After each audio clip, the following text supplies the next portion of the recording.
దేవుడి టెంపుల్ విషయంలో ఎమ్మెల్యేలు ఎందుకు జోక్యం చేసుకోవాలి, మంత్రులు ఎందుకు జోక్యం చేసుకోవాలి? దేవాదాయ శాఖ మంత్రి దృష్టికి తీసుకెళ్లేదా? మంచి మంత్రి ఉన్నారు, మన కానం రామనారాయణ రెడ్డి గారు ఉన్నారు. వారు వివాదరహితులు. ఇట్లాంటి అంశాలు అసలు ఆయన ఊరుకోడు. ఇప్పుడు మీ ఎమ్మెల్యే అనుచరులు జోక్యం అంటున్నారు, ఎమ్మెల్యే నోటీసులో పెట్టుండాల్సింది మీరు. అందుకని మీ ద్వారా ఇప్పుడు ముఖ్యమంత్రి గారికి కానీ ప్రభుత్వానికి కానీ అని చెప్పి ఫస్ట్ చెప్పా.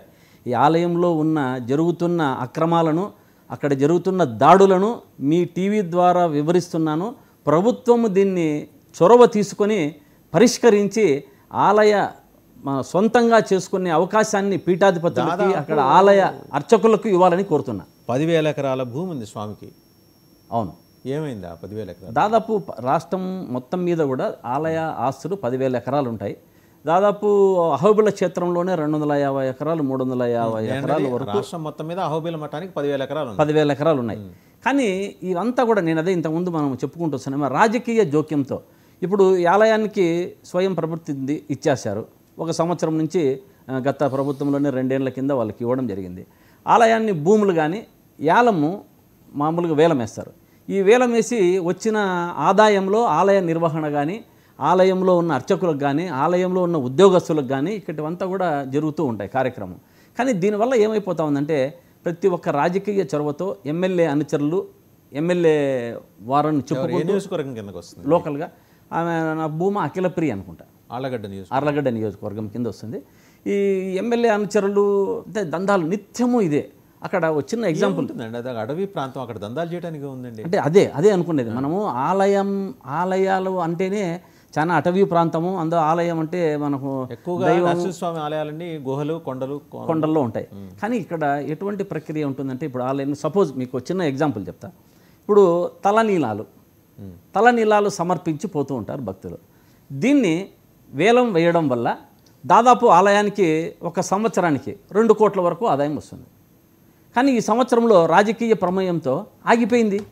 దాన్ని ఆలయానికి వాళ్ళు ఇది తలనీలాలు వేలం వేయించడం లేదు.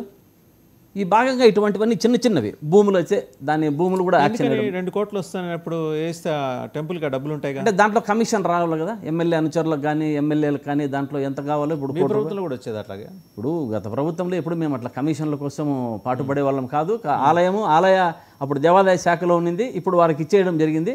ఎప్పుడు కూడా ప్రభుత్వము తన పని తాను చేసుకుంటూ పోయేది. కానీ ఇప్పుడు వీరి చేతికి వచ్చింది కాబట్టి ఈ లోకల్ ఎమ్మెల్యే ప్రెజర్ వల్ల కానీ ఇప్పుడు ఆలయ నిర్వహణ చాలా ఇబ్బంది అయ్యే పరిస్థితుల్లో ఉంది. ఇప్పుడు పీఠాధిపతులు ఏం మాట్లాడలేరు, అర్చకులు ఏం మాట్లాడారు, ఏమన్నా అడిగితే దాడులు. మీరు ఇంతకుముందు అడిగారు, దాదాపు 20 లక్షల రూపాయలు చోరీ అయిన హుండీను కంప్లైంట్ ఇస్తే తీసుకోకపోగా ఇంతవరకు రిజిస్టర్ కాలేదు.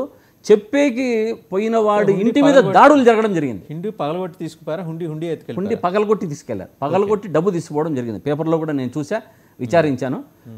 దాదాపు దానికి కంప్లైంట్ ఇవ్వడానికి పోతే తీసుకునే పరిస్థితి లేదు, కేసు రిజిస్టర్ లేదు. తీసుకోకపోగా ఎవరైతే చెప్పుతున్నారో వారి ఇంటి మీదకి దాడి ఎమ్మెల్యే అనుచరులు.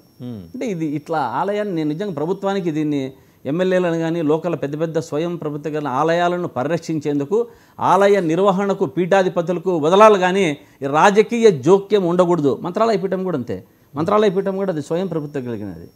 దానికి ఇంత పెద్ద ఇది లేదు. ఎందుకు ఈ ఆర్లగడ్డలో వీరు చాలా ఇది చేస్తుంటారు. అక్కడ ఒక్కటి వసుదేవన్ గారు, ఈ భూములు ఏలంలో అక్రమాలు, ఇష్టానుసారం ఎవరికి కావాల్సిన వాళ్ళకి ఇచ్చేది, డబ్బు కట్టేది ఉండదు. దానివల్ల ఆలయానికి దేవునికి ఆదాయానికి గండి. ఇంకొకటి పోతే టెంకాయలు స్టాండ్స్.